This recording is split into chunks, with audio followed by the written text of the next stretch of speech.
Chris what looked like the kind of man every neighborhood admires. Quiet, polite, always willing to lend a hand. He posed for photos with his wife, played with his daughters in the yard, smiled for Facebook videos that made their life seem picture perfect. To the outside world, he was a devoted husband and father. But perfection is often the most convincing disguise. Behind those photos was a silence no one questioned.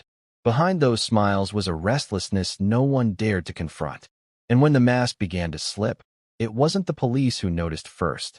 It was a neighbor, standing just a few feet away, studying the way Chris fidgeted, the way his words stumbled, the way his story cracked before the evidence ever did. He wasn't calm. He wasn't grieving. He was talking too much, moving too much, trying too hard.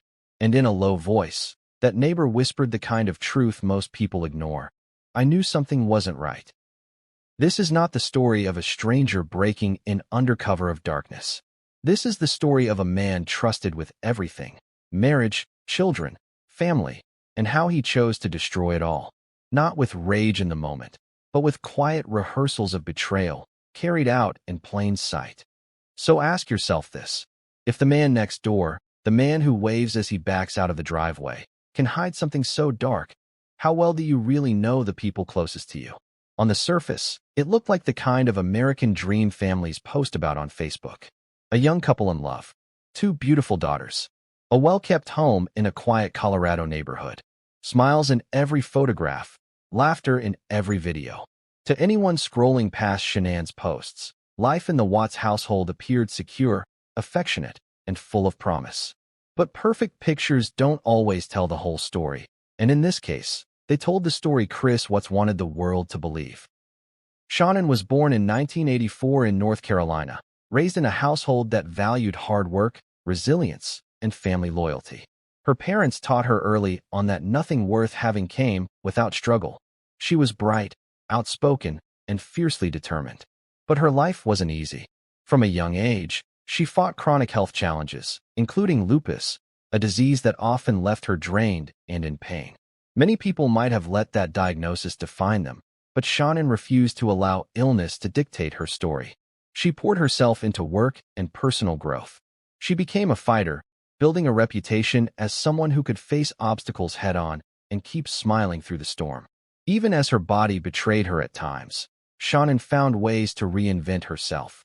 She leaned into her career, pouring her energy into building financial independence. She became involved in direct sales, working with Thrive, a health and wellness company, and quickly turned what many saw as a side hustle into a full-blown career. Her confidence shined through her social media presence. Every post was polished, every photo radiant, and behind it all was the image of a woman who wanted to inspire others to push through adversity. For many of her friends, Shanann was living proof that determination and positivity could rewrite even the hardest chapters of life. Chris, on the other hand, grew up in a very different environment. Born in 1985 in Spring Lake, North Carolina, he was the quieter of two siblings. He had a reserved personality, often described as soft-spoken, introverted, and cautious. Unlike Shanann's expressive energy, Chris was understated, keeping most of his thoughts to himself. His parents were strict, and their household was one of traditional discipline. From early on, Chris learned to blend into the background, to avoid confrontation, and to keep his emotions locked away.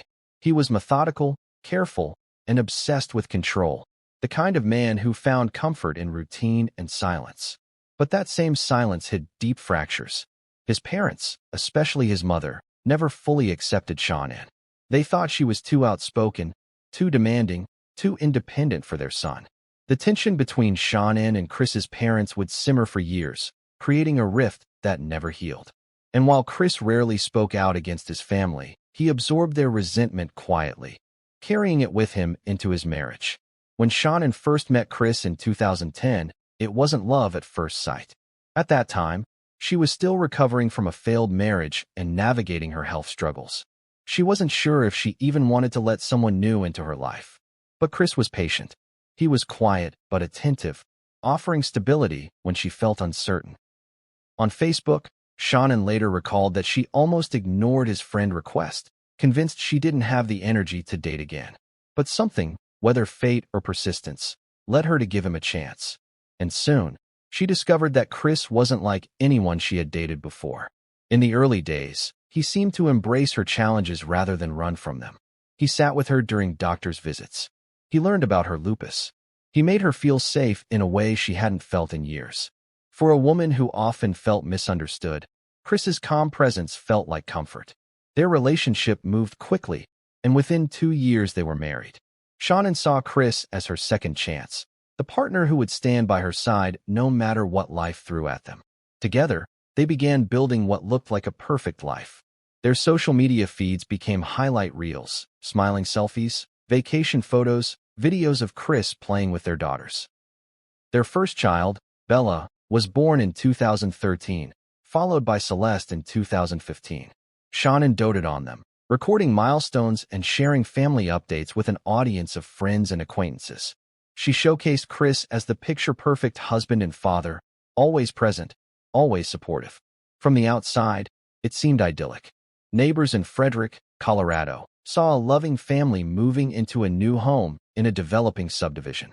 The Watts house stood among rows of fresh builds, surrounded by the quiet optimism of families starting over. To casual observers, Chris and Shanann fit right in.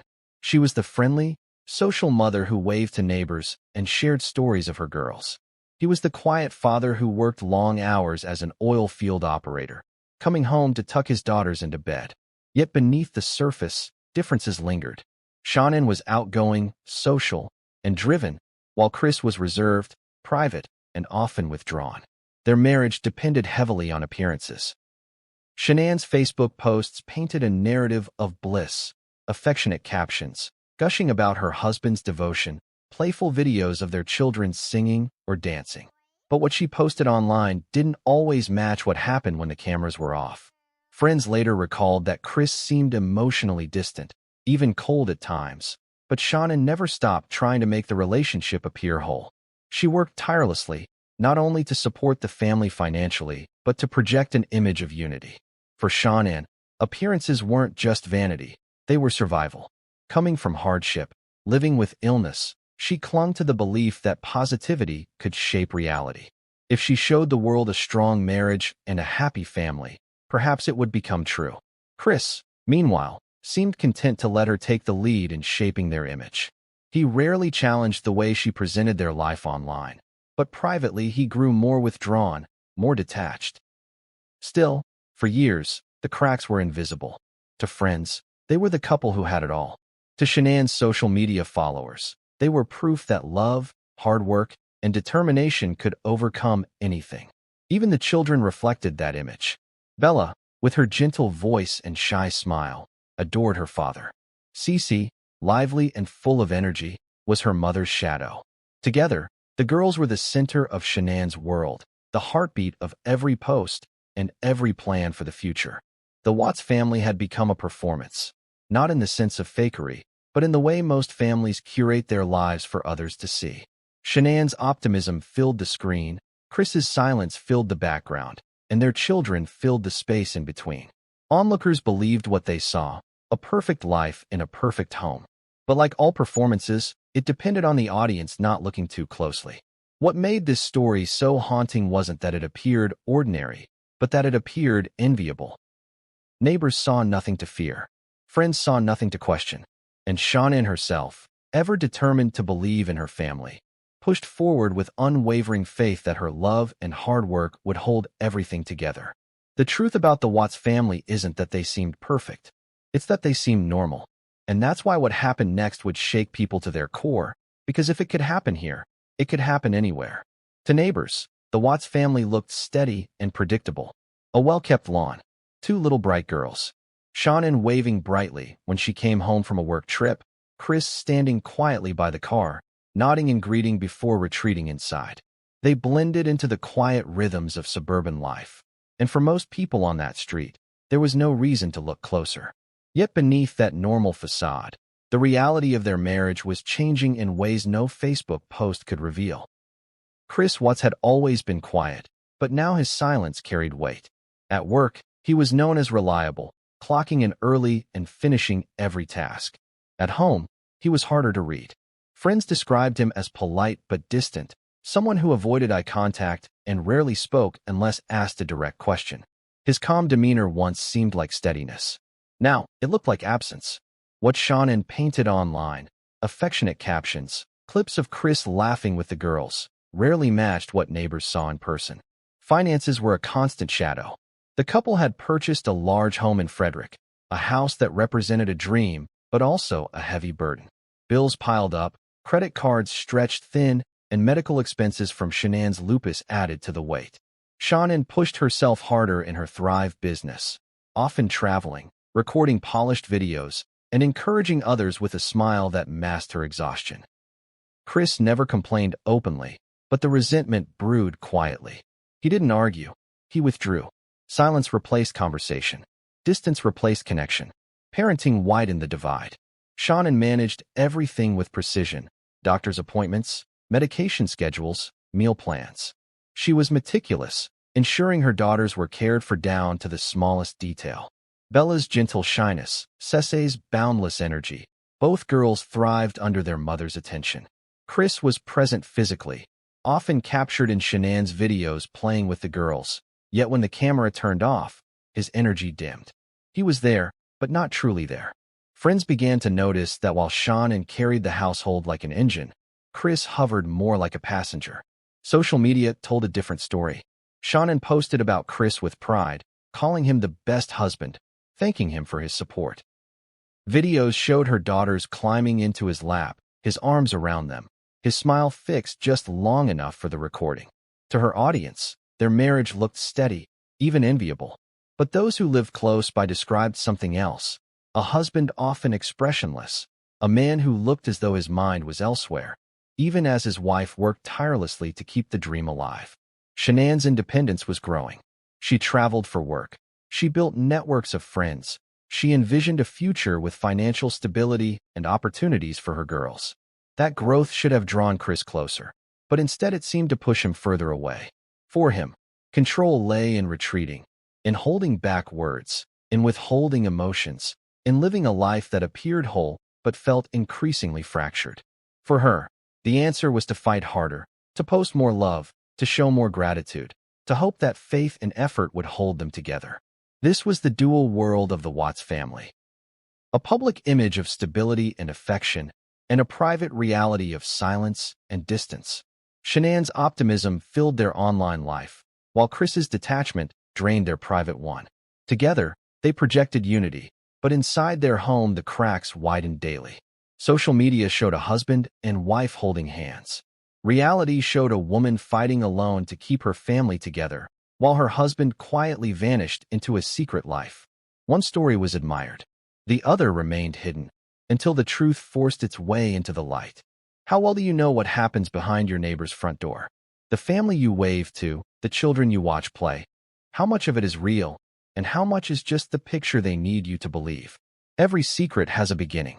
For Chris Watts, it began in the summer of 2018 with a woman named Nicole Kessinger, a woman who walked into his life through work and slowly became the center of a fantasy he could not let go. At Anadarko Petroleum, where Chris maintained oil wells and pipelines, Nicole worked in environmental health and safety, and their paths crossed in the most ordinary of ways. Yet what began as brief conversations between colleagues quickly turned into something far more dangerous.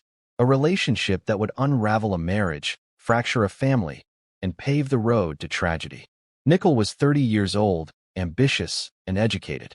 She had studied environmental science and was determined to carve out a career in a male-dominated industry. Friends described her as bright and engaging, someone who loved hiking, outdoor adventures, and self-improvement. She was also drawn to men who carried the promise of security, men who seemed steady in a world where relationships often felt uncertain.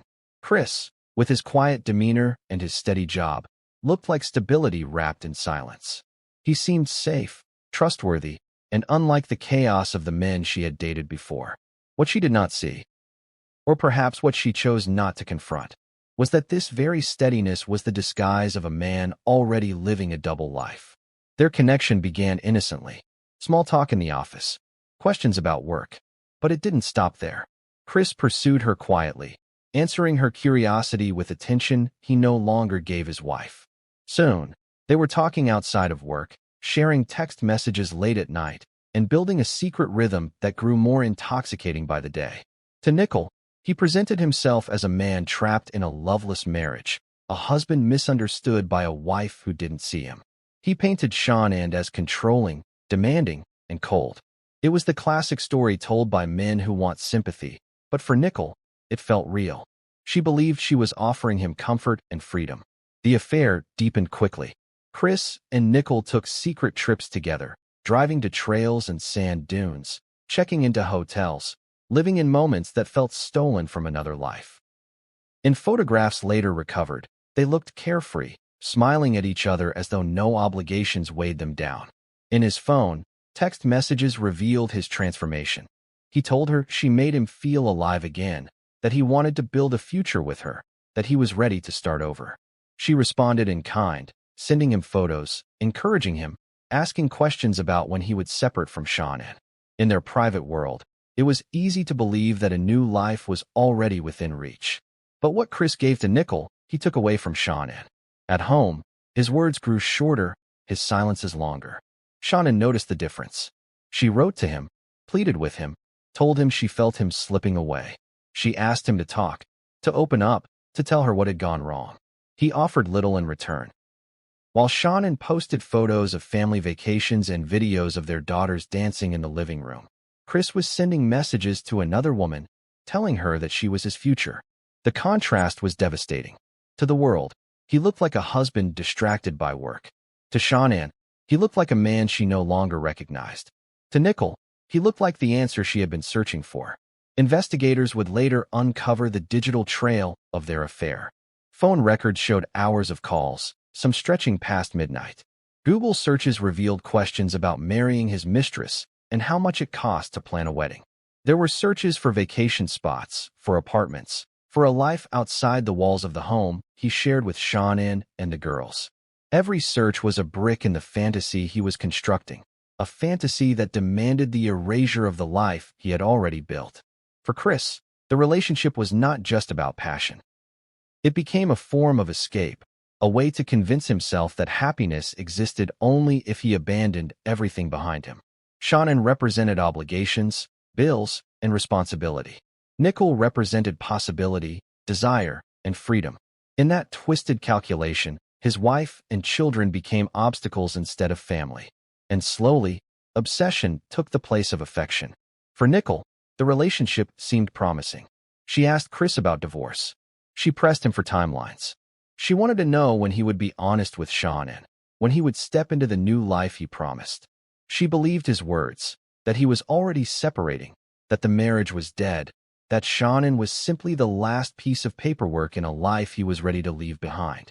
She told friends she had met someone new, a man who treated her well, a man who wanted her. What she could not imagine was that Chris was not preparing to separate. He was preparing to erase.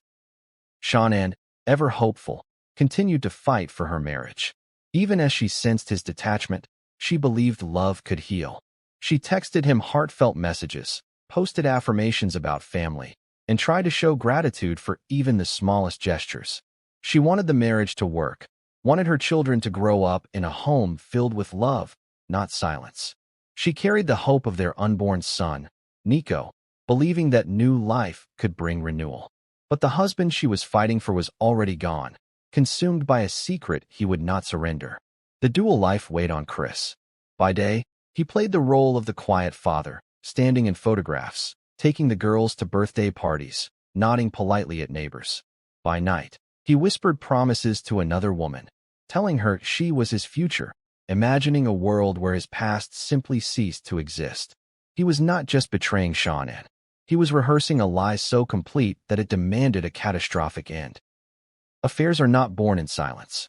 They echo through the spaces of a marriage, reshaping every conversation, every gesture, every silence. For Chris, each secret meeting with Nickel, each midnight text, each whispered promise pulled him further from his family and closer to a decision that would change everything. He believed he was building a new beginning. In truth, he was constructing an ending so devastating it would shock the world. For Shanann, the betrayal was still hidden. But soon, everything would be impossible to hide. August 2018. Shanann Watts was returning from a business trip to Arizona, the kind of weekend she had become used to. Long hours of networking, smiling through presentations, and encouraging her Thrive team to push harder, even when she herself was running on empty. She was 34, pregnant with her third child, and lupus drained her body daily, yet she never stopped moving.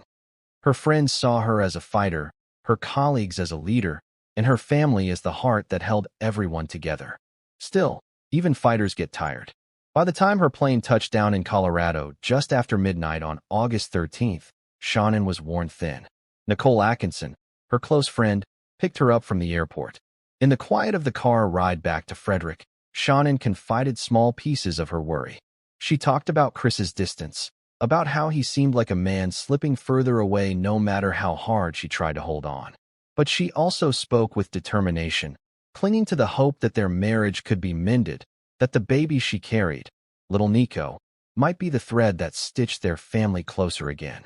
Nicole later recalled that her friend looked drained but hopeful, the kind of hopeful that comes from refusing to give up, even when the signs are hard to ignore. At 1:48 a.m., Shanann stepped out of Nicole's car. The neighborhood was asleep, porches dark, the faint hum of crickets breaking the silence. She lifted her suitcase from the trunk, adjusted the strap of her bag, and walked toward the door she had opened countless times before. Nicole waited until she saw Shanann disappear inside, then drove away. She didn't know she had just witnessed the last living moment of a woman who still believed her marriage could be saved. Morning should have been routine. Bella, for years old, gentle and soft-spoken, usually held her backpack tight against her chest, asking her mother quiet questions about school. Cece, 3, bold and bursting with energy, darted around the kitchen, demanding attention before her hair was brushed or her shoes were tied. Shanann, no matter how tired, loved those small rituals, tying laces, zipping jackets, tucking snacks into little bags with practiced care. But on this morning, those ordinary sounds were absent. There was no chatter, no laughter, no rush to the door. Instead, silence spread through the house, a silence that would soon echo far beyond its walls. Family concerns had been building for weeks. Shanann's mother, Sandy, remembered their last conversations with painful clarity. Shanann had called her days before, her voice edged with unease. She told her mother she felt something was wrong, that Chris was distant in a way she couldn't explain.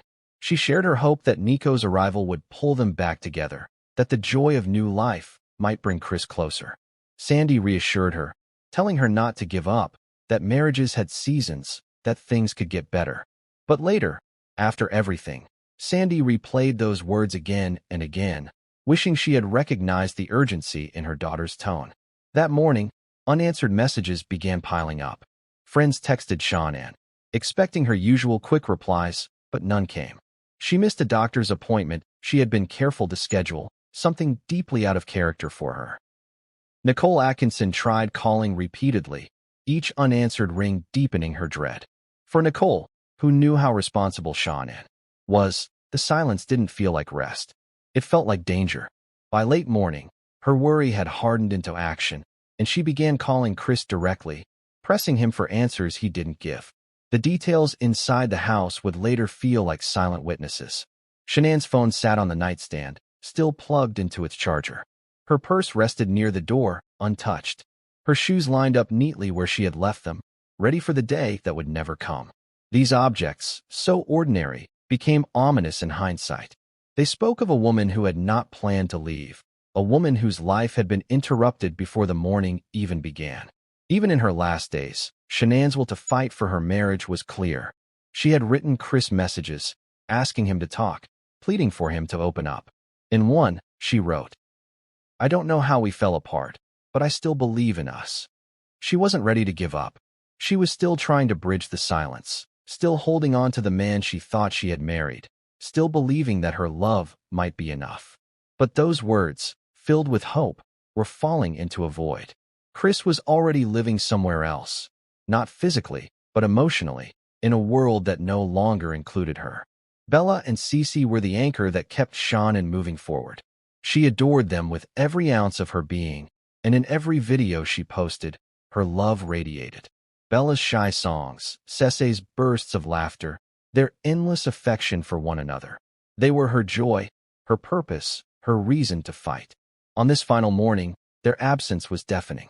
Their little voices, which should have filled the kitchen, were silent, their futures stolen in ways no one yet understood. Foreshadowing draped every detail of these last hours. The unanswered calls, the missed appointment, the texts that went ignored. Each one seemed small in the moment, but together they form a chilling sequence, signs of a story already unraveling. Shanann believed she was walking back into her home, back into her family, back into the life she had fought so hard to build. But what waited inside those walls was not safety. It was something she could never have imagined. Sometimes the last day looks ordinary, a suitcase by the door, a phone charging quietly, two little girls asleep in their beds. But the ordinariness can be a disguise, a mask for danger already inside. Shanann did not know it then, but every step she took that night carried her closer to an ending she could not escape. That night, she would walk into a home she no longer recognized. And by morning, the silence inside those walls would raise questions that would haunt a community forever. As the search inside the Watts home unfolded, a neighbor stood watching from just across the street. His name was Nathan Trinastich, and he knew the rhythms of that house better than most. He had seen Shanann many mornings loading the girls into the car, waving as she left for appointments. He had seen Chris mowing the lawn, quiet and polite, barely lifting his hand in greeting. To Nathan, the family seemed ordinary, predictable, and steady. But what he saw on that Monday did not fit the man he thought he knew. While Nicole Atkinson pressed the officers with her instinct that something was deeply wrong, Nathan stepped forward with a quiet offer. He had a security camera pointed toward his driveway, and it also caught part of the Watts property. If police wanted, they could come inside and review the footage. The officer agreed, and soon the group moved across the street into Nathan's living room, the body cam capturing every step.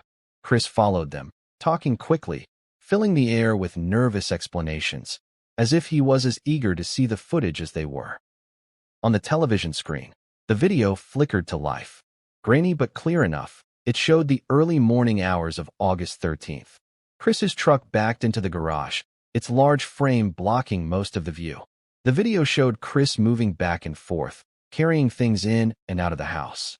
To an outsider, it could have looked like a man preparing for work. To Nathan, it looked different. He had lived across from Chris long enough to know his patterns. Chris never backed his truck into the garage. He never loaded equipment that way. Something about it struck him as wrong, and the wrongness grew stronger as he watched Chris standing beside the officers in his living room, shifting his weight and talking too much. Nathan didn't just watch the footage, he watched Chris. The body cam would later show the scene.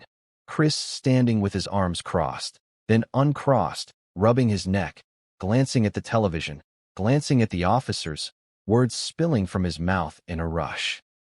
He offered explanations no one had asked for. He mentioned tools, gear, work schedules, details that sounded rehearsed. His voice was steady, but his movements betrayed him. He paced slightly, shifting from foot to foot, unable to hold still. To anyone who knew him, this was not the quiet, reserved man they recognized. This was someone straining to perform. When the officers asked Nathan what he thought, he chose his words carefully. In a low voice, almost like a whisper, he told them, "He's not acting right. He never talks this much." It was a simple observation, but one that carried weight. Nathan knew the difference between ordinary behavior and performance, between calm silence and nervous chatter. And what he saw that day was not the Chris Watts he knew from across the street. It was a man cracking under the pressure of his own lies. The officer nodded, watching both the footage and the man beside him.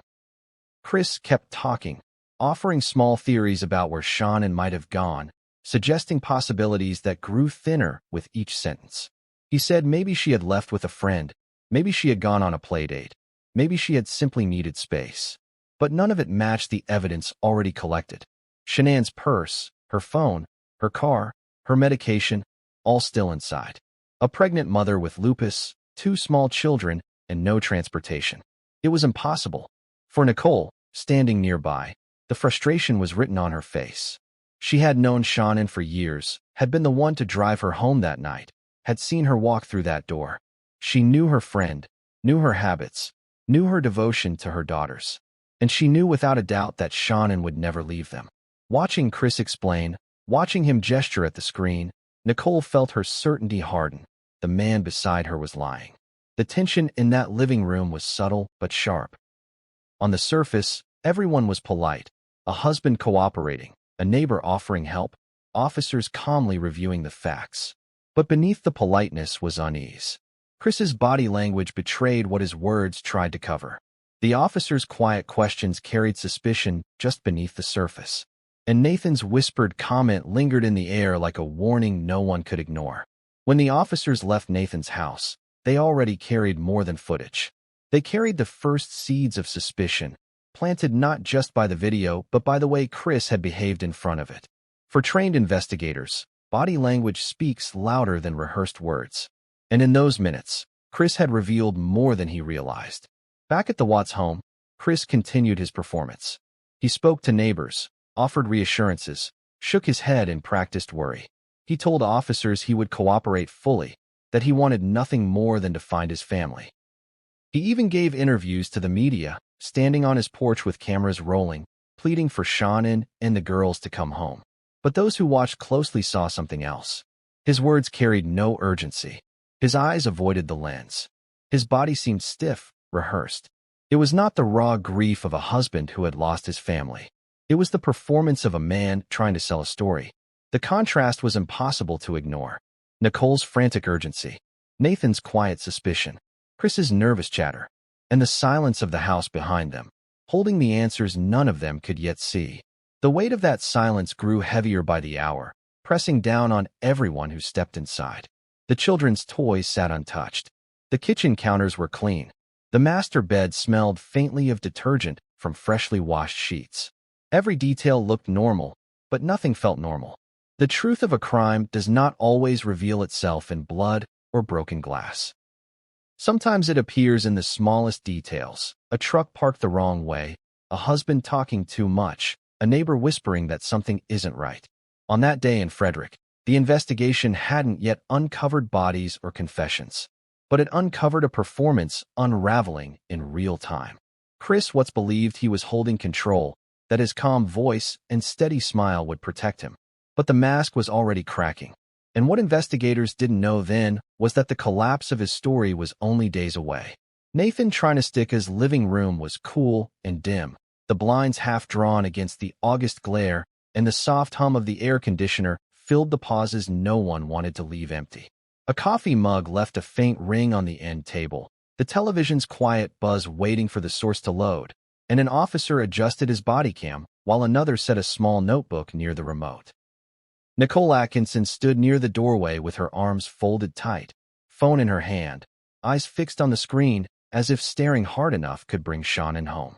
Chris stood closest to the television and kept shifting his stance, first crossing his arms, then letting them drop, then rubbing his palms down the fronts of his shorts. He spoke before anyone asked him to, saying he'd been loading equipment, saying this was just his normal morning, saying it all too fast. No one interrupted him. The room simply received his words and waited. The video flickered to life, and the timestamp in the corner marked the early hours of August 13th. Headlights washed across the driveway. The camera caught the heavy silhouette of a work truck backing up, and the tailgate stopped just inside the garage like a curtain drawn partway across a stage. The image wasn't crisp, but the movement was clear. Chris moving from house to truck and back again, shoulders hunched, hands occupied, pace steady and purposeful. One officer leaned forward with his hands on his knees, squinting as if precision might appear if he stared hard enough, and another watched with his head slightly tilted, measuring rhythm more than detail. Nicole whispered to herself, "She doesn't miss appointments, she doesn't." And her voice sounded like a truth you could not argue with. Chris kept up a low commentary over the footage, naming tools, describing tasks, offering answers no one had requested. Nathan watched the screen, but he watched Chris more, because he had years of ordinary to measure this morning against. He knew the way Chris usually parked, nose in and quick, and he knew that backing the truck into the garage was not how the man across the street did things. He knew the quiet nod from the mailbox, the brief wave on mowing days, the habit of leaving for work without fuss, and none of those patterns matched what lay on the screen or stood in front of it. Chris blinked too often, adjusted his watch band, and swallowed between sentences like a man whose throat had gone dry. His explanations overlapped themselves: a coil of wire, a toolbox, an early call-out, and the words skidded past each other. The officer beside Nathan didn't write anything yet. He just watched the way the talking never stopped. "Can you scrub back 10 seconds?" the first officer asked, and Nathan obliged, the remote clicking softly as the truck slid backward again in reverse time. They all watched the same sequence repeat: the long frame of the truck, the narrow slice of driveway, the figure moving in and out with the routine of someone who had decided what to carry and when to carry it. The pace was unhurried, yet there was no wasted step, and that economy of movement felt heavy in a way no one wanted to name. Chris spoke quickly about battery packs and wrenches, then doubled back to correct himself, and then insisted the loadout was nothing unusual. Nicole stared at the gap the tailgate created and shook her head once, slow. The room felt smaller with every loop. Nathan chose his moment like a man who understood that truth sometimes needs a quiet door to enter by. He leaned toward the officer, kept his eyes on the screen, and lowered his voice as if volume could bruise a fragile fact. "He's not like this. Something's off."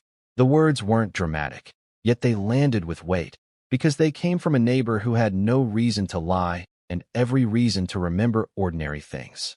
The officer's gaze slid from the screen to Chris and back again, and he gave a tiny nod that said he'd heard more than the syllables.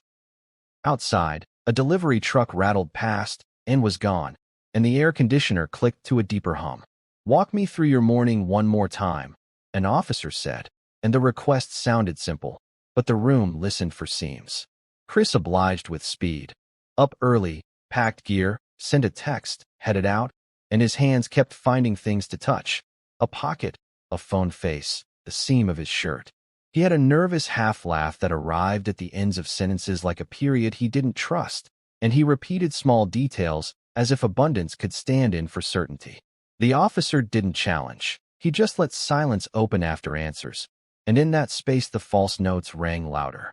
Nicole stood straighter when she heard the word playdate, because that word didn't belong to Shanann's morning, and the officer wrote down the time as if time itself could argue back. The video looped again without anyone asking it to, and the same motions felt heavier each pass.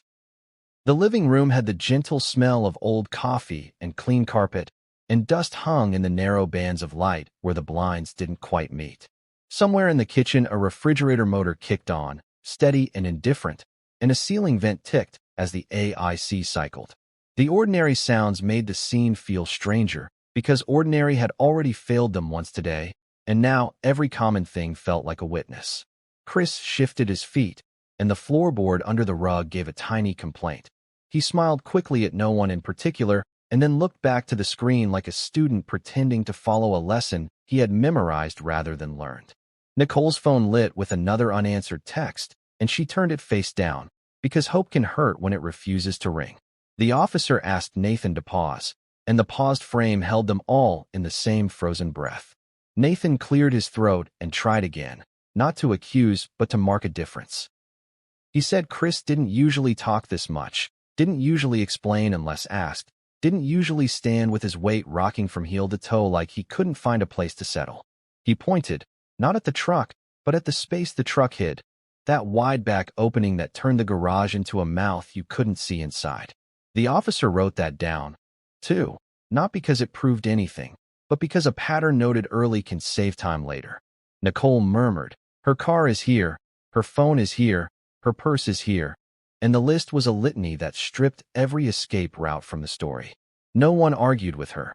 There was nothing left to argue. "Do you mind if we take a copy of this?"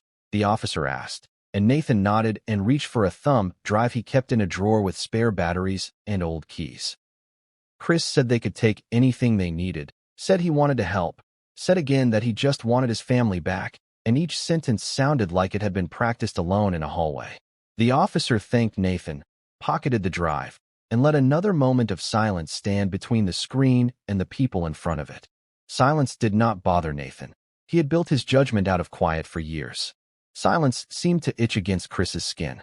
When the officer finally spoke, he only said, "We'll follow up," and that was enough to change the air.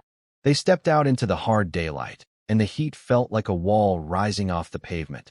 Somewhere down the block a dog barked, and then gave up, and a sprinkler clicked through its arc with the patience of a metronome.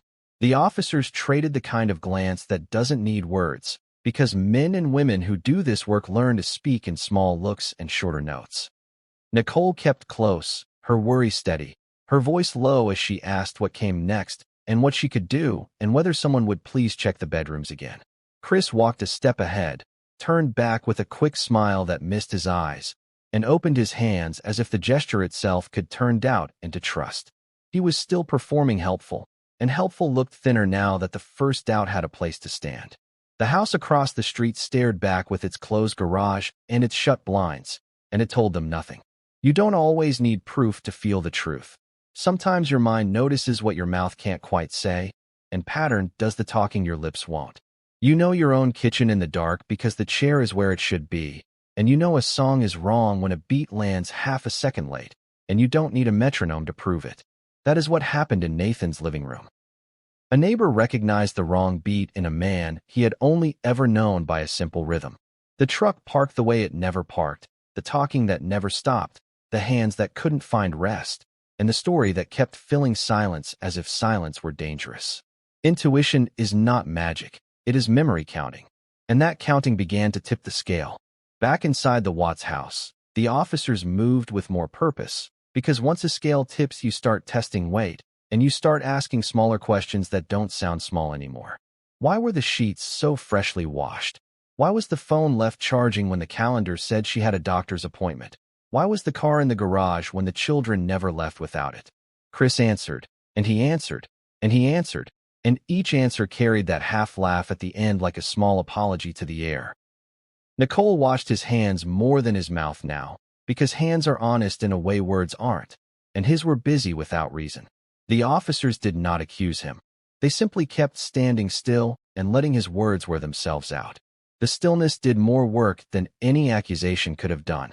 When they returned to Nathan's living room to be sure the export had finished, the television sat on a paused frame that showed little and suggested much, and the buzz from the speakers sounded louder now that everyone knew what to listen for.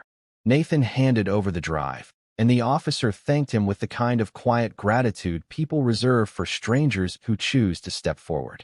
Chris said, "Appreciate it, man," and the man felt too casual for the moment, like a word borrowed from easier days. Nicole touched the back of the couch with her fingertips as if steadying herself on something solid, and then she took a breath that sounded like a promise not to let this go. Outside, a neighbor pretended to check his mailbox and failed at pretending, because curiosity is simply concern with its coat off. The door closed softly behind them. The first visible crack did not come from the video. It came from the way a neighbor watched a man watch himself. It came from a whisper offered without drama and received without argument. It came from still officers and a restless husband, from a friend who would not accept easy answers, and from a house that had grown too quiet to be believed. You could not arrest anyone on a whisper, but you could follow it, and following it would change everything. Chris Watts left that living room with his smile still in place and his sentences still ready, and he believed that movement and manners could hold his story together. They could not. The mask had a line in it now, thin, real, and widening, and once a line appears, it invites light.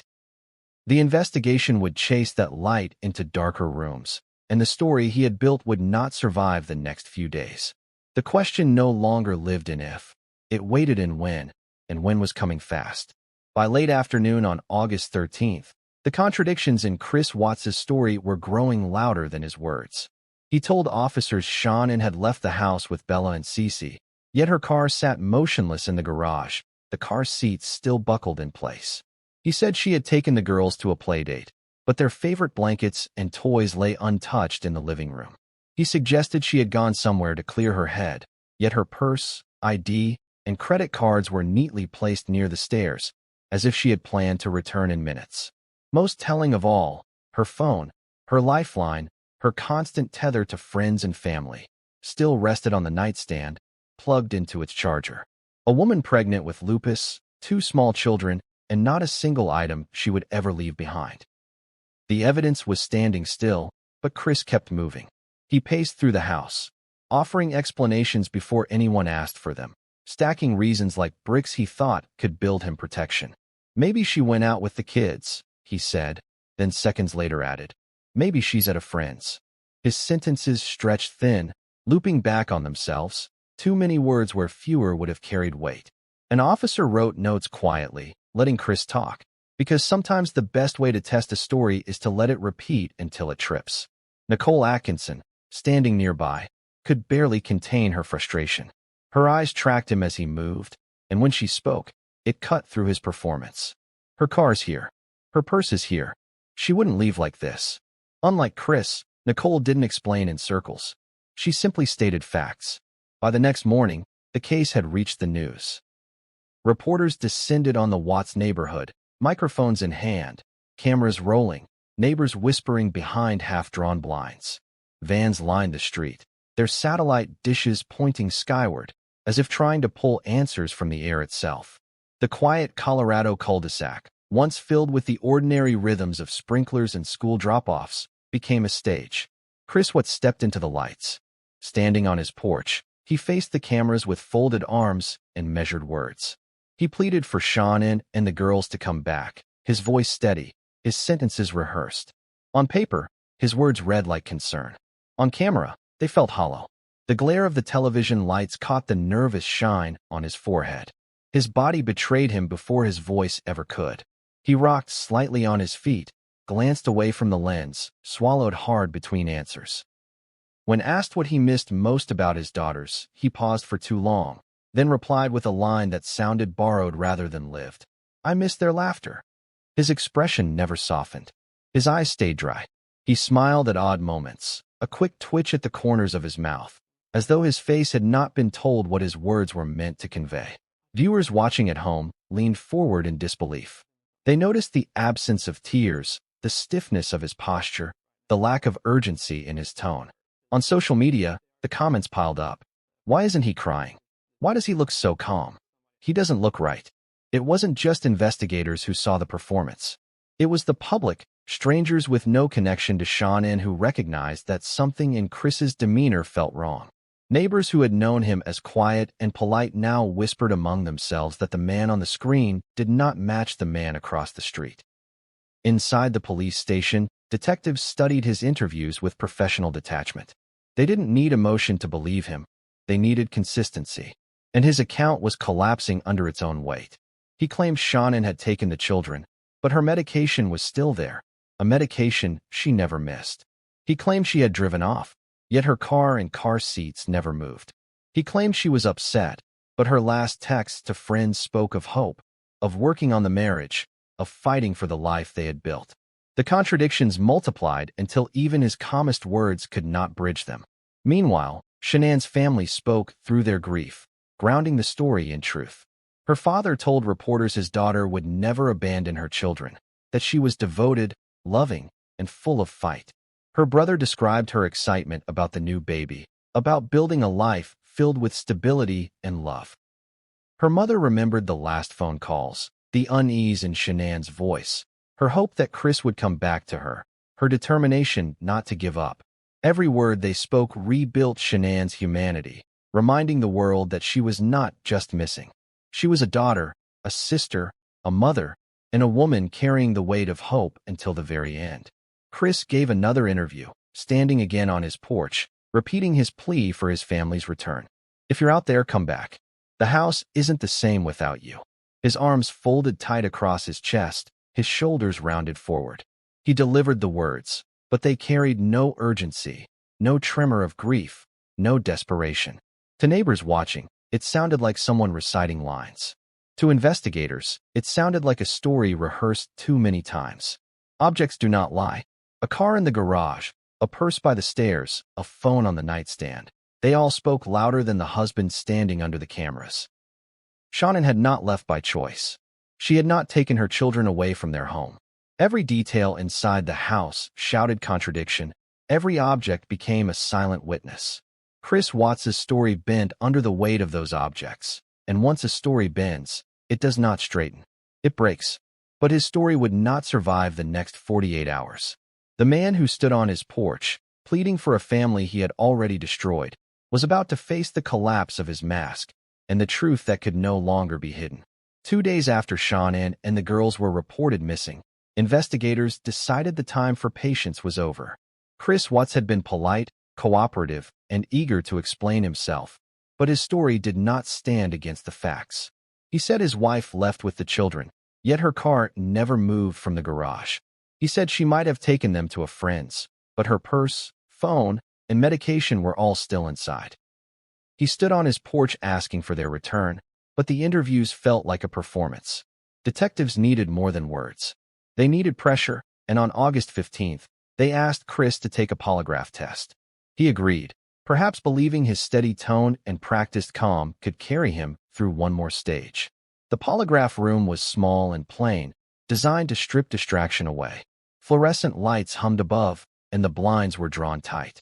Tammy Lee, an experienced examiner, explained the process carefully, the sensors, the purpose, the simple requirement of honesty. Her voice was firm, steady, almost maternal in its clarity. Chris nodded as if he understood, but his eyes slid down to the table, avoiding hers. Wires were placed across his chest and fingertips.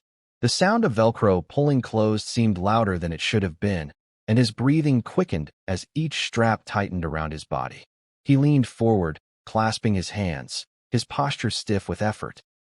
The questions began with the obvious: his name, his home address, the town he lived in. He answered quickly, almost eagerly, as though certainty in the small things could prove something larger. Then the questions turned. Do you know where Shanann is?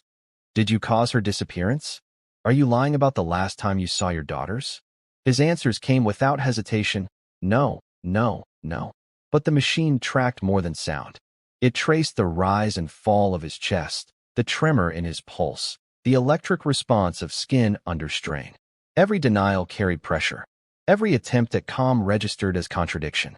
When the test ended, Tammy Lee did not dance around the truth. She leaned forward, met his eyes, and told him plainly, "Chris, you did not pass." The words landed like a hammer.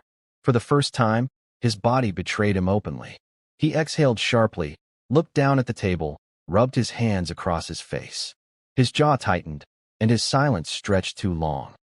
The man who had filled every pause with explanations suddenly had no words. The mask he had worn, the one that played well in front of cameras and neighbors, was breaking under the weight of silence. Detectives entered with a different tone now. They laid out the evidence in steady, measured sentences. Shanann's phone, purse, and medication, all left behind. The neighbor's camera showing him backing his truck into the garage in the early morning hours, carrying items back and forth. The polygraph, undeniable in its results. They told him the story he had given could not be true. Chris sat with his head in his hands, elbows pressed to the table, his voice lowering into a whisper. He wanted to keep the lie alive, but each sentence dissolved into fragments. The walls of the room seemed to close around him. Then came the shift. Cornered, Chris gave a new version, one meant to lessen the weight of his crime. He claimed Shanann had harmed the children, and in a blind rage, he had killed her. His voice shook as he spoke, the lie trembling under its own invention. He described walking into their bedroom, finding Shanann hurting the girls, and reacting in fury. It was a desperate story, designed to turn guilt into defense, to recast himself as a man provoked rather than a man who planned. But the detectives did not flinch. They knew what they were hearing. It was the false confession of a man clinging to the only story left to him. The cruelty of that claim lay not only in its falsity, but in its insult to Shanann's very being. She had built her life around her daughters. She recorded their songs, their laughter, their milestones. She posted videos of Cece's energy and Bella's soft voice, proud of every detail. She fought through illness and exhaustion for their future. The idea that she would harm them was not just unsupported, it was impossible. And yet Chris tried to place his sin upon her shoulders, as if erasing his daughter's devotion and her endless fight could save him. Behind this lie sat another truth, one detectives could not ignore: the bitterness of Chris's parents toward Shanann. For years, tension had hung over family gatherings like a storm cloud. Cindy Watts never hid her disapproval, calling Shanann controlling, questioning her parenting, clashing with her decisions. The nut incident at a birthday party, when Cece's allergy was disregarded, left wounds that never healed. Chris had stood silent, caught between the woman he married and the family he came from, letting resentment fester in the shadows. That hostility mattered. It did not excuse what he had done, but it revealed motive, a long line of fractures that weakened his loyalty to Shanann and gave resentment fertile ground to grow. Detectives pressed harder. They reminded him of the affair with Nicole Kessinger, the Google searches about wedding dresses and vacation spots, the fantasy of a new life free from responsibility. They reminded him that Shanann, despite sensing his distance, had written messages of hope, pleading with him to fight for their marriage. They painted the contrast clearly. Shanann was fighting for their family. Chris was building a secret escape. He dropped his head lower, his shoulders rounded forward, his voice little more than a murmur. He repeated the claim that Shanann had hurt the children, but even to his own ears, it rang false. Lies rarely collapse in one blow. They crumble piece by piece, under silence, under evidence, under the weight of reality that refuses to bend. Chris Watts thought he could shift blame, cast Shanann as the one who snapped, and spare himself the truth. But Shanann's life testified louder than his words. She was a mother who lived for her children, who carried them through illness, who built her days around their laughter. His parents' resentment may have fed his weakness. His affair may have fueled his fantasy. But nothing could change the fact that he had murdered the family who trusted him most. The false confession was not the end. It was the beginning of the unraveling. Within hours, the search for Shanann, Bella, and Cece would lead investigators to a place so dark that no excuse, no story, no mask could ever survive it. On August 15th, the interview room at the Frederick Police Department became a stage where performance met collapse. For 2 days, Chris Watts had spoken in circles, folding his arms, offering explanations that fell apart as soon as they were measured against fact. He had smiled on camera, telling the world he just wanted his family back, but detectives knew the evidence was louder than his voice. Shanann's car remained untouched in the garage. Her purse, her phone, and her medication were all still in the house. The neighbor's footage showed Chris loading his truck at an hour no husband with a missing family should have been moving anything at all. Now, pressed between silence and truth, he could no longer talk his way out. Detectives leaned across the table, their voices low but firm. They reminded him of the polygraph, a test he had failed openly and completely. They laid out the contradictions, how his story of Shanann leaving with the girls was impossible, how every item she needed was still inside. He rubbed his face with both hands, his elbows resting heavily on the table, and muttered fragments. I don't know. I didn't. I can't. The words stumbled, slipping from his mouth without direction. The silence between him and the detectives grew thick, and each pause stretched longer than the last. The room, bare and unforgiving, seemed to shrink around him. At first, he clung to his false narrative. He repeated that Shanann had hurt the girls, that he had only reacted. His voice broke as he tried to shift the blame, but the claim sounded hollow even to his own ears. The detectives did not flinch. They reminded him who Shanann was, a devoted mother who fought through illness to give her daughters a life filled with laughter. They reminded him that Bella and Cece adored her, that they clung to her every word, that they were never afraid in her arms. The lie could not hold, because Shanann's life itself testified against it. Minutes passed, and the weight of the room pressed harder. Chris leaned back in his chair, his breathing shallow, his eyes locked on the floor. His hands fidgeted with the hem of his shirt, his fingers restless, his voice now barely more than a whisper. Finally, he exhaled, long and heavy, and surrendered the words detectives had been waiting for. He admitted he killed Shanann. His voice was flat, stripped of the performance he had carried for days. He described strangling her in their bedroom during an argument, his hands around her neck until the fight for breath ended. He admitted carrying her body down the stairs, while Bella and Cece stood nearby, wide-eyed and silent. The detectives sat in stillness, allowing the confession to land without interruption. Then they asked the question that cut deeper than all the others. Where are they now? Chris swallowed hard, his lips parting slowly as if the answer had to be dragged from the back of his throat. He said he had taken them to a remote oil field, one of his work sites. He said Shanann was buried in a shallow grave. He said Bella and Cece were placed inside crude oil tanks. The calmness with which he spoke those words chilled even seasoned investigators. There was no passion, no rage in his tone, only a cold recitation, as if he were describing a job completed. And then came the detail that shattered the last illusions of denial. He admitted that Bella and Cece had still been alive when he drove them to the site. He admitted they had sat in the back seat of his truck beside their mother's body, unaware that they too were being driven toward their deaths. He said Cece was smothered first, her small body lowered into the darkness of the tank. He said Bella fought, that she screamed for her mother, that her final words were cries of desperate innocence. "Daddy, no."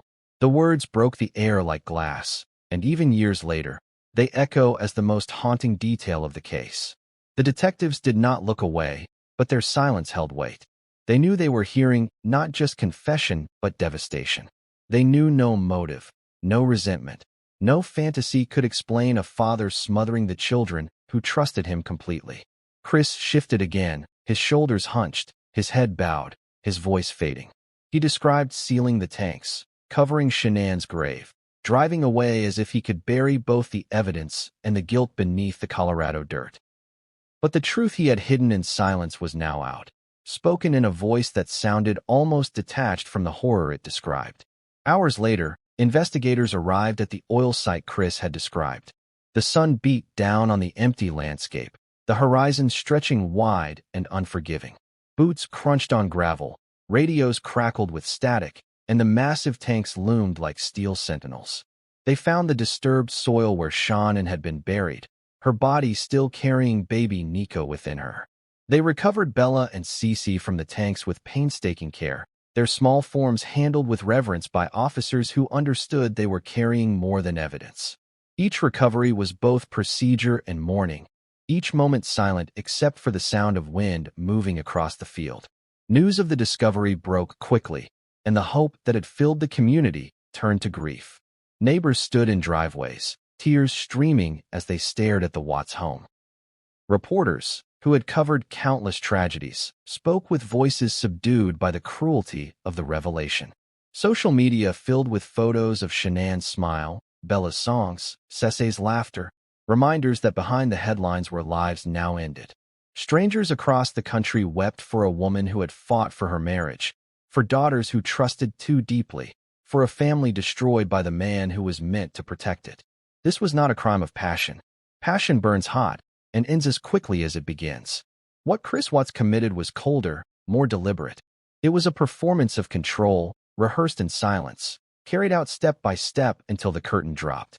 His porch interviews, his nervous chatter, his eagerness to appear helpful, all of it had been a mask. And when the mask finally broke, it revealed not anger in the moment, but calculation, not heat of rage, but the chill of premeditation. He did not just take their lives. He erased the future Shanann fought for, the laughter Bella and Cece carried, and the heartbeat of baby Nico who never saw the light of day. The truth was finally out. But truth does not end grief. In the days ahead, prosecutors would prepare their case, Shanann's family would face Chris in court, and the world would watch as the man who destroyed his own family stood to answer for it. The performance was over. What remained was judgment. On the morning of August 16th, the case reached its darkest turning point. Chris Watts had confessed to killing Shanann, and detectives were determined to see whether his words would lead them to the truth. A convoy of law enforcement vehicles rolled out of Frederick, the road ahead long and silent, broken only by the hum of tires on asphalt. Inside, the officers spoke little. Each man and woman carried the weight of dread, knowing they were driving toward not just evidence, but toward the final resting place of a young mother and her children. No one said it aloud, but all of them feared what they would find. The site was miles away, tucked into an expanse of Colorado's oil fields, remote, industrial, and unforgiving. Steel tanks stood tall against the horizon, their shadows stretching across gravel and dirt. The sun was already hot, its heat rising in waves off the metal. This was Chris's daily workplace, a place he knew well, a place he believed could hide what he had done. His cell phone records traced the route here. GPS from his work truck showed his early morning arrival on August 13th, Surveillance cameras in the neighborhood captured him leaving his driveway before dawn, his truck weighed down with what we now know were the bodies of his family. Each piece of evidence pointed here, and here alone. Detectives spread out carefully. The ground bore signs that caught trained eyes, a patch of soil recently disturbed, loose and uneven in a landscape otherwise flat. Officers marked the spot and began the painstaking process of digging. Every shovel of dirt was logged, every movement photographed. And then, beneath the surface, Shanann was found. She lay in a shallow grave, the earth pressed too lightly over her body, as though even the killer knew this ground could not hold her long. She still carried baby Nico, whose life had been ended before it could begin. The recovery team stood still for a moment, not just as professionals, but as human beings absorbing the enormity of what they had uncovered. The search turned next to the tanks. Their size was overwhelming, built to hold thousands of gallons of crude oil. Investigators climbed ladders, the smell thick and suffocating, their gloves slick with sweat under the heat. The lids were pried open, heavy metal groaning in protest. What lay inside was beyond comprehension. Recovery teams lowered equipment, and slowly, carefully, they lifted out the small remains of Bella and Cece. Men hardened by years of law enforcement turned away, some pressing hands to their mouths, others bowing their heads. Workers from Anadarko, men who had once shared shifts with Chris, whispered to one another, their voices breaking with disbelief. The place they came to earn their living had been turned into a graveyard for children. Forensic specialists documented every detail. They noted the condition of Shanann's body, consistent with strangulation. They confirmed what Chris had already admitted, that his daughters had been smothered before being placed into the tanks. The timeline matched perfectly. Shanann had returned home just after 2 a.m. on August 13th. Within hours, she was dead. Bella and Cece were alive long enough to watch their father carry their mother's body down the stairs. Chris then loaded all three into his truck, driving them across miles of highway, a journey tracked by his GPS and phone records. At the site, he buried Shanann and placed each daughter into a separate oil tank. It was deliberate. It was calculated. It was the final step of a plan rehearsed in silence. Detectives and forensic teams worked into the afternoon, the heat pressing down, their movements slow and deliberate. Each body was removed with reverence, carried not just as evidence, but as lives that deserved dignity in death. The silence was heavy, broken only by the sound of wind moving over steel. Officers who had stood at countless crime scenes later admitted this one was different. The image of children taken from oil tanks would stay with them forever. The workers at Anadarko stood apart, their faces pale, their voices muted. Some had eaten lunch beside Chris, traded casual jokes, spoken about families and weather. To them, he had been quiet, reserved, ordinary. Now, they watched as investigators carried out the bodies of his wife and children, hidden among the tanks they had passed daily. One worker said softly, "We walked by them every day, and we never knew." Their workplace, once a place of labor and routine, had become the site of unimaginable horror. News of the discovery spread within hours. Helicopters circled above, capturing aerial footage of white tents pitched against the barren landscape. Reporters spoke in hushed tones, their voices heavy with the weight of confirmation. Across the country, people who had followed the case with hope now sat in shock. Social media filled with Shanann's smiling photos, with clips of Bella singing softly, with videos of Cece bursting with energy. The images were unbearable now, knowing where those lives had ended. For Shanann's family, the call from investigators shattered the last fragile strand of hope. Her mother collapsed, her father spoke through tears, and her brother raged at the cruelty of what had been done. This was not a crime hidden by chaos. It was a crime traced with precision. GPS data marked his route. Phone records exposed his silence. Surveillance cameras caught the lies his mouth tried to cover. Shanann's grave lay in shallow earth, Nico still within her. Bella and Cece were lowered into tanks meant for industry, not innocence. Chris once believed the oil would erase them, that the field would swallow his crime. But oil cannot dissolve truth. Dirt cannot bury love. And no tank, no grave, no lie could erase the story Shanann and her daughters left behind. The bodies had been found. The evidence was undeniable. Chris Watts's performance had ended. Ahead lay the courtroom, the plea, and the voices of a grieving family who would finally speak for Shanann, Bella, Cece, and Nico, voices he could never silence. By November 2018, the oil site had revealed every secret Chris Watts had tried to bury. What remained was judgment. Prosecutors could have taken the case to trial. The evidence was airtight, the timeline clear, the horror undeniable. But a trial meant weeks of testimony, weeks of Shanann's family sitting in a courtroom forced to relive every detail of the murders, forced to hear Bella and Cece's final moments dissected like data. The district attorney offered an alternative, a plea deal. Chris would plead guilty to all charges, receive multiple life sentences without parole, and spare the family the agony of a drawn-out trial. For Shanann's parents, Sandra and Frank Razusek, it was a decision heavy with conflict. Sandra wanted the world to hear every detail, to see Chris's evil exposed in full daylight. Frank wanted certainty, an end to the waiting, a punishment that could not be appealed. Together, with Shanann's brother Frankie, they agreed. The death penalty would not heal them, but sparing the family further pain mattered more. The deal was accepted. Chris would never again see freedom, but neither would he face execution. On November 19th, the courtroom filled early. The air was thick with silence, broken only by the shuffle of reporters setting up cameras and the soft murmur of deputies taking their places. At the front, Shanann's family sat together, their hands clasped tightly, faces pale and drawn. They had waited months for this moment, yet no amount of waiting could prepare them. Then, with chains clinking against the tile floor, Chris Watts was led in. He wore an orange jumpsuit, his head lowered, his eyes fixed on the ground. He avoided every glance, every stare from the family he had betrayed. When it was time for the family to speak, the silence deepened. Sandra Razusek rose slowly, her hands trembling as she gripped a piece of paper. Her voice cracked before the first sentence, and she paused, fighting to steady herself. She spoke of Shanann as a child, a daughter who had always fought through illness, who grew into a woman filled with love and determination. She spoke of Bella and Cece, of the way they laughed, the way they sang, the way they trusted. And she spoke of baby Nico, who never had a chance to live. At one point, her voice broke completely.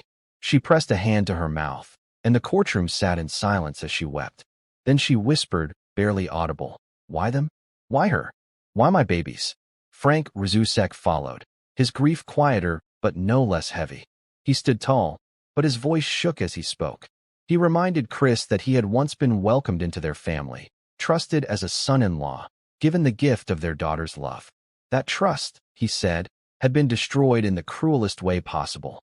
He looked at Chris and said, "You took them from us, and you took them from the world. You didn't just kill them. You broke every piece of us." He stopped then, his words hanging in the air. The silence was louder than any sentence he could have spoken. Then Shanann's brother, Frankie, stood.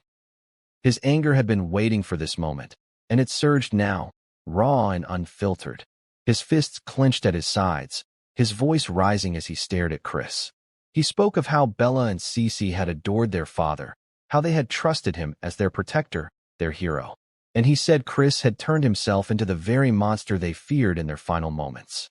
His voice cracked when he shouted, "You were their hero, and you made yourself their nightmare." Deputies shifted uneasily, the courtroom still frozen, the words echoing long after Frankie sat back down, his shoulders shaking with fury and grief. Through it all, Chris remained still. His head stayed bowed, his eyes fixed on the table in front of him. He showed no tears, no visible remorse, no response at all. To many in the room, his silence confirmed what they already believed, that the murders were not a moment of rage, but a decision made coldly, calculated and carried out without hesitation. When the family finished, the judge spoke. His words were deliberate, heavy with the weight of the crimes. He called Chris's actions the most inhumane betrayal of trust imaginable. He said a father's first duty is to protect his children, and Chris had not only failed in that duty, he had inverted it, becoming the very danger they needed protection from.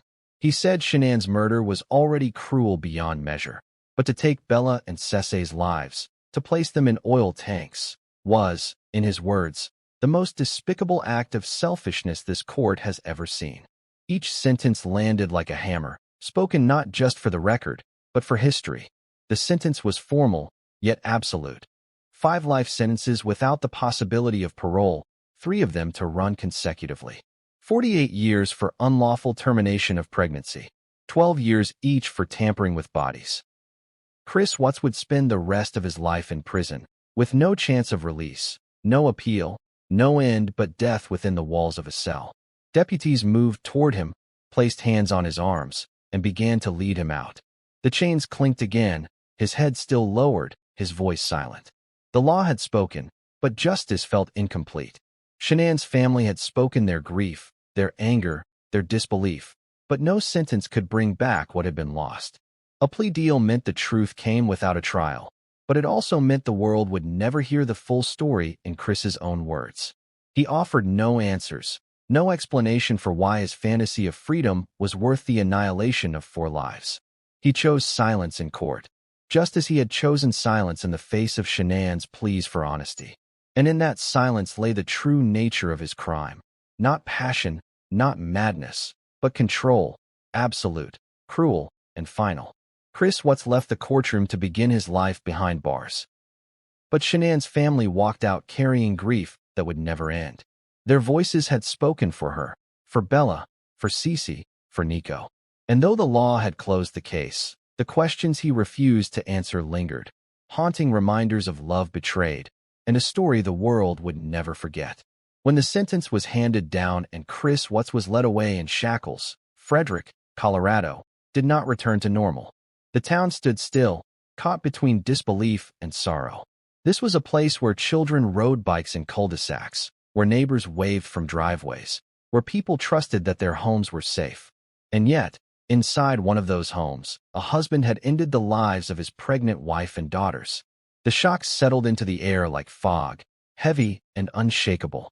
Friends of Shanann spoke first, their words trembling but sincere. One recalled how Shanann had fought her lupus diagnosis with grit and determination, still showing up with smiles when others might have given up. Another remembered the late-night calls, Shanann checking in to make sure a friend was okay, even when her own body was weak. She always gave, one friend said through tears. Even when she had nothing left, she found a way to give. Their voices cracked, sometimes halting mid-sentence, forcing long pauses. The rawness of their grief made clear that Shanann was not just a name in headlines, but a heartbeat in their lives. Neighbors were haunted by what they had not seen. They had waved at Chris mowing his lawn, had seen Bella chasing Cece in the yard, had watched Shanann film cheerful videos on the porch. To them, the family looked ordinary, even enviable.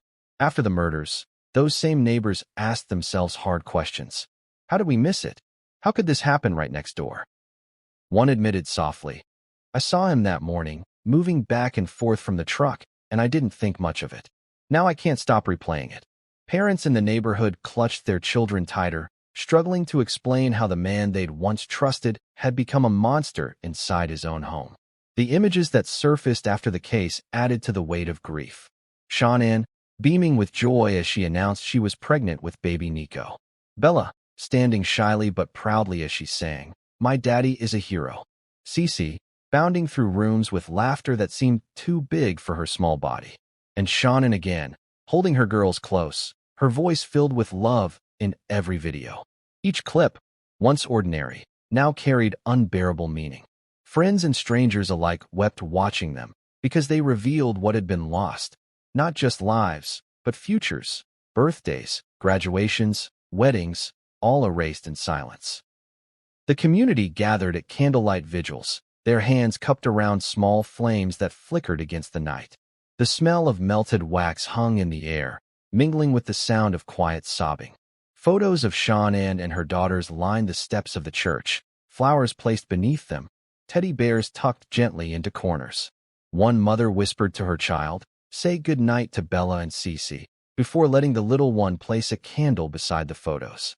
It was a moment of innocence colliding with grief, the kind of moment that stays in a community forever. At Shanann's memorial service, the church filled beyond capacity.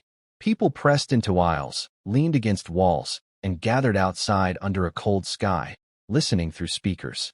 The pastor spoke of Shanann's determination to live fully despite illness, of her love for her daughters, of her dream of welcoming Nico into the world. Friends described Bella's gentle soul, how she loved to sing and tell stories, how she looked after Cece like a little mother. Others remembered Cece's fearless energy, her mischief, her loud laughter that could fill a room. The service closed with hundreds of balloons released into the air, pink, purple, and white, rising together against the gray clouds. Strings slipped through hands, some people whispering messages as they let go. The crowd stood in silence, watching them vanish into the sky, knowing the family they loved was gone. Neighbors who had once felt safe now confessed to sleepless nights. Some admitted they checked their locks twice before bed. Others said they jumped at the sound of footsteps in their own hallways. Parents wrestled with how to explain the crime to their children, who had played with Bella and Cece only weeks before. One father said quietly, "How do you tell your kids their friends were killed by their dad?" The question had no answer. The neighborhood carried not only grief, but guilt. Guilt that they had not seen beneath the mask. Guilt that they had lived so close to darkness without ever suspecting it. The shock rippled far beyond Frederick. Across the nation, strangers who never met Shanann shared their heartbreak. They watched her videos, listened to her words, and felt as though they knew her. People posted messages online. "I see myself in her. I see my kids in Bella and Cece." The case struck so deeply because Shanann's life looked like so many others. She was a working mother, posting pictures of family vacations, sharing recipes, smiling in selfies with her children. She represented the ordinary beauty of everyday life. And that was what made the crime feel so personal. If it could happen in her home, it could happen anywhere. The murders of Shanann, Bella, Cece, and Nico were more than the destruction of one family. They were a betrayal that reached into a community, a neighborhood, and a nation. Friends remembered Shanann's light, her kindness, her relentless will to love. Neighbors remembered their silence, the waves across the street that now felt hollow. And strangers remembered the ordinariness of her life, a life that mirrored their own. Evil here did not look like a monster in the shadows. It looked like a father holding his daughter's hands, a husband kissing his wife on camera, a man smiling for the world while rehearsing betrayal in silence. The case left behind more than questions. It left memories, Shanann's joy, Bella's song, Cece's laughter, and Nico's silent heartbeat. Those memories, fragile but unbreakable, became their legacy. And as the balloons lifted into the sky, carrying the weight of love and grief together, one truth remained. Lives can be stolen, but their voices, their faces, their love, those remain forever. By the time the courtroom doors closed behind Chris Watts, the world was left with one question that evidence alone could not answer. Why? The timeline was clear, the confession undeniable, the sentence final. But understanding why a man would murder his pregnant wife and 2 daughters, why he would drive them to an oil site and discard them as if they were debris, demanded something deeper than paperwork. The truth is not neat, and neither are the motives of family annihilators. They live in contradictions, cowardice and cruelty, weakness and calculation, love professed on camera, and hatred acted out in silence. Some saw narcissism at the heart of Chris's decision. He lived for image, the quiet husband, the dependable worker, the family man captured in Shanann's Facebook videos. Yet image is fragile when it depends on lies.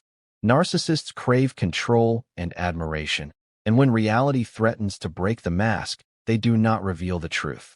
They destroy whatever exposes them. Shanann, with her strength, her independence, and her determination to fight for her family, became a mirror Chris could no longer bear. Her light did not dim him, but in his warped mind it made him small, and smallness was something he could not tolerate. Others believed resentment had been simmering for years. Chris had grown up in a family where Shanann was never accepted, where tension and disapproval were constant shadows. Every clash over parenting, every holiday strained by hostility, planted seeds of bitterness. Instead of defending Shanann, he let resentment grow unchecked, silently blaming her for the rift. Over time, admiration turned sour, and silence hardened into anger.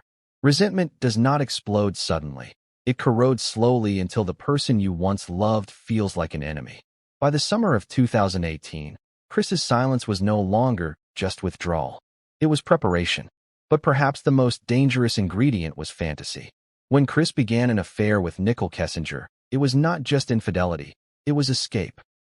In her, he saw the chance to start over, to live without the weight of responsibility, to reinvent himself as someone new.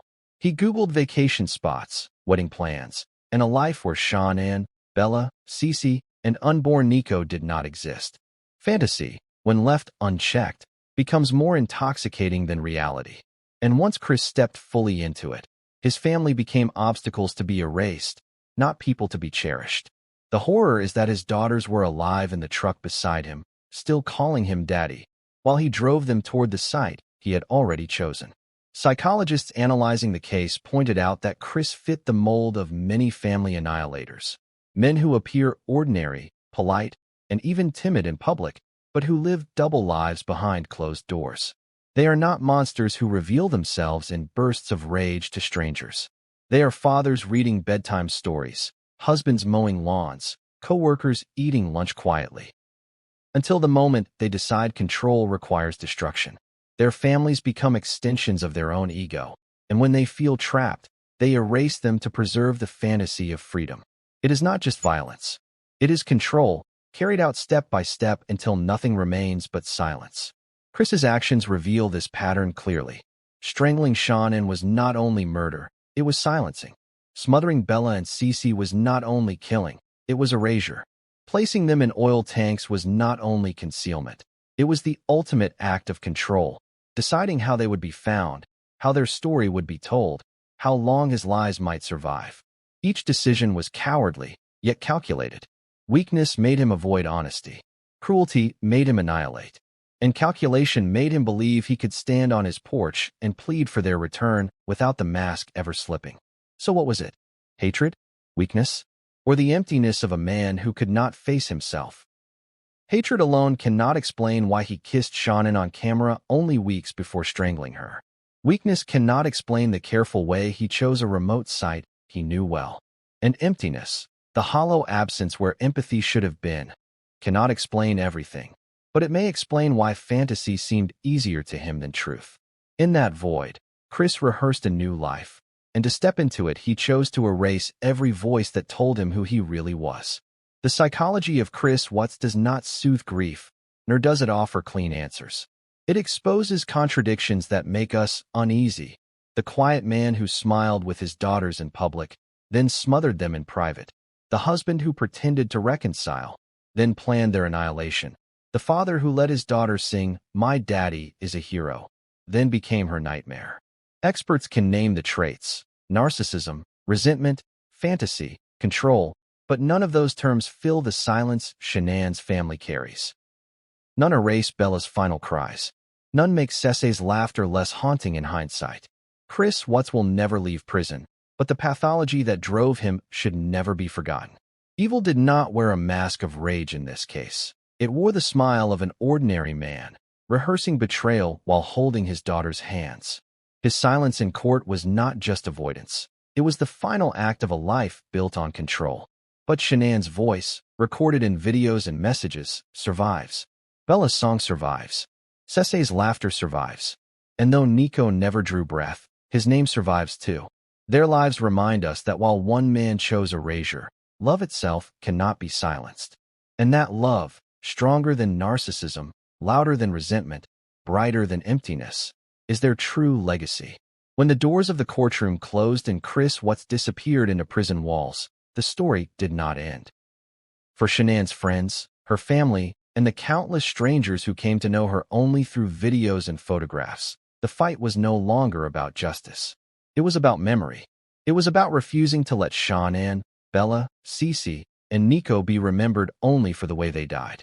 Death had taken their voices, but in vigils, in posts, in documentaries, and in whispered prayers, people chose to carry their names forward. Shanann's advocacy was one of the first things her friends vowed to keep alive. She had battled lupus every day, her body often aching, her energy drained, yet she kept pushing. She shared her journey online, not to complain, but to encourage others who felt trapped in illness. She told them, "You are not your diagnosis. and she lived those words with determination. After her death, friends reposted those clips, speaking about the courage she showed even when she was exhausted. One said through tears, "She kept fighting for herself and her girls. If Shanann could keep going, so can we." Her advocacy became her legacy, a torch her friends carried into the future. Social media, once the space where Shanann documented family trips and birthday surprises, became something else entirely. Her Facebook page turned into a memorial. Strangers, people who had never met her, filled the comment sections with messages of grief. "You didn't deserve this. Your girls were beautiful. Rest easy, Shanann. The world knows your story now." The same videos she had uploaded with joy became evidence of her love, proof that her life was defined by resilience, not tragedy. In a strange way, the space she once used to show life became the very space where her life would be honored forever. Friends remembered her in interviews, their voices breaking as they spoke. They described her as a woman who lit up rooms, even on her worst days. They talked about the late-night texts, the reminders to take care of themselves, the way she celebrated even the smallest wins in their lives. One friend, unable to hold back tears, said, "She wasn't just my friend. She was my reminder that I could keep going." Their words were imperfect, sometimes broken by long pauses, sometimes repeated as though saying it again might bring Shanann back. But in their rawness, they gave her life back its humanity. The community of Frederick carried guilt alongside grief. Neighbors replayed in their minds the mornings they waved at Chris mowing the lawn or saw Shanann loading the girls into the car. Parents struggled with how to explain to their children that Bella and Cece would never come back. "How do you tell your kids their friends were killed by their dad?" one father asked quietly at a vigil. At night, candles flickered on porches, the smell of wax hanging in the air as tears fell silently. The sound of children's voices saying goodbye to Bella and Cece at the memorial service broke even the hardest hearts. It was not just grief, it was disbelief that such horror could live so quietly next door. Vigils turned into memorials. In the church where Shanann and her daughters were mourned, people crowded every aisle and doorway. Outside, when there was no room left, neighbors stood with candles, their breath visible in the cold air, their silence heavier than any sermon. Inside, the pastor spoke of Shanann's strength, of Bella's sweetness, of Cece's fire, and of baby Nico's unfulfilled promise. Then balloons, pink, purple, and white, were released into the sky. Strings slipped from trembling hands. Some whispered messages as they let go, while others simply wept. The sight of hundreds of balloons rising together against gray clouds became a symbol, fragile, fleeting, but filled with love. As the world watched, the case became the subject of documentaries, podcasts, and endless analysis. Netflix, cable networks, and YouTube channels replayed Shanann's videos, dissected Chris's interviews, and pieced together the timeline investigators had followed. Some viewers were drawn to the psychology, others to the investigation, but most were struck by something simpler: how ordinary this family had looked. The Watts home had been indistinguishable from every other house on the block. Their vacations, their dinners, their photos, they looked like any other family in America. That was the true horror. Evil had not looked like a monster. It had looked like a husband on the porch, asking for his family's safe return. Public fascination with the case sparked debates. Some criticized how social media painted a curated picture of Shanann's marriage. Was it too perfect, too polished, a mask that hid the cracks? Others pushed back, saying women should never be blamed for sharing their lives with pride. Shanann had celebrated her family openly, and she had every right to do so. What the case revealed was not that Shanann's social media was false, but that Chris had been hiding another life entirely. The lesson was not about oversharing. The lesson was about deception, about how carefully some men build masks until the moment they decide to break them. Advocates for domestic violence victims used the case to raise awareness.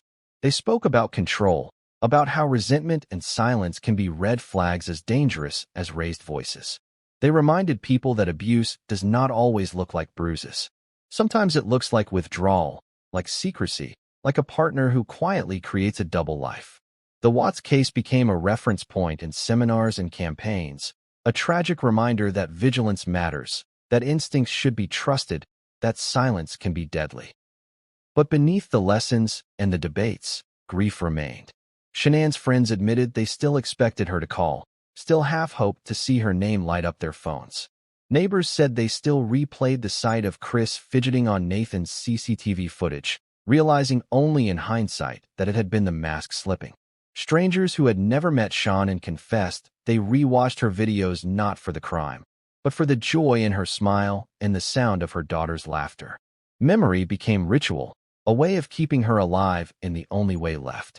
Bella and Cece were remembered with tenderness. Teachers spoke of Bella's kindness, her soft voice, her way of looking out for her younger sister. Friends of the family recalled Cece's fiery spirit, how she tested limits but filled every room with laughter. Even little Nico, who never had the chance to take his first breath, was remembered by name at vigils, written on balloons, and carved into memorial stones. The community made sure that each child, like Shanann, lived on in stories and in love. The Watts case revealed many truths, but none more important than this. Appearances deceive. Evil can look ordinary. It can mow the lawn, wave at neighbors, play with children in the driveway. Shanann's advocacy, Bella's song, Cece's laughter, and Nico's silent heartbeat remind us that lives are fragile, that trust is sacred, and that silence can be deadly. Chris Watts will spend the rest of his life behind bars, fading into obscurity. But Shanann's videos are still watched. Bella's voice still sings. Cece's laughter still echoes. And Nico's name is still spoken with love. Their legacy is not in the violence that ended their lives, but in the love that continues to rise, carried in memory, stronger than lies, stronger than silence. He smiled for cameras, but his heart was already gone. She loved deeply and paid with her life. Their children never stood a chance. Those words echo like a confession, not from his lips, but from the story itself. Chris Watts had built a mask so ordinary, so convincing, that even his neighbors waved without hesitation. Shanann, meanwhile, built her life on love, resilience, and the belief that family was worth every fight. Their collision was not sudden. It was years of silence hardening into resentment, fantasy growing louder than reality, and control becoming the only truth Chris cared to preserve. Shanann's friends and family still ask why. Why a man who was given loyalty and children and a home would choose destruction instead of honesty. Experts label men like Chris as family annihilators, but those words are cold beside the warmth of a mother and two daughters who will never live again. Still, the patterns are worth remembering. They are not men who rage in public, but men who live quietly, blending in, until the pressure of their double lives convinces them that erasure is easier than confession. Financial strain, an affair, resentment toward a spouse. The reasons vary, but the outcome is always the same: total annihilation. And yet, this case does not live only in psychology textbooks or crime reports. It lives in Shanann's videos, still auto-playing on social media feeds, her smile as bright as if she were alive today. It lives in Bella's soft voice singing, "My Daddy is a Hero," a song that now feels like a haunting echo of trust betrayed. It lives in Cece's bursts of laughter, frozen forever in recordings that people around the world watch and weep over. It lives in the name Nico, spoken softly at vigils, remembered as the child who never had the chance to draw his first breath. These images are not simply memories. They are the evidence of what was lost. The question that remains is not only why Chris did what he did, but how many others live behind closed doors with storms no one sees. How many smiles disguise betrayal? How many neighbors wave at men already rehearsing lies? How many families appear perfect until silence swallows them whole? The Watts case forces us to ask not whether we can trust the world, but whether we are listening closely enough when the people we love tell us something feels wrong. Because silence, left unbroken, can be as deadly as rage. Chris Watts will grow old in prison. He will fade into a number, another inmate locked behind concrete and bars. But Shanann's face will not fade. Her friends refuse to let it. Her parents refuse to let it. Strangers refuse to let it. Bella and Cece's voices are louder in death than Chris's silence has ever been in life. And Nico's name, spoken by thousands who never met him, ensures that even the smallest heartbeat can leave a legacy. The story of this family reminds us of two truths. Evil can live behind the most ordinary of doors. And love, even when cut short, speaks louder than silence. Shanann's advocacy continues, her videos replayed as encouragement to women everywhere. Bella's song plays in documentaries, her voice fragile but eternal. Cece's laughter erupts in recordings, filling spaces that should have heard it for decades. And Nico's name endures, a promise of life denied but not forgotten. He smiled for cameras, but his heart was already gone. She loved deeply and paid with her life. Their children never stood a chance. And yet, the question remains, how many other homes look perfect while hiding storms no one sees? If stories like this matter to you, subscribe. Because silence can be deadly, and voices like Shanann's must never be forgotten.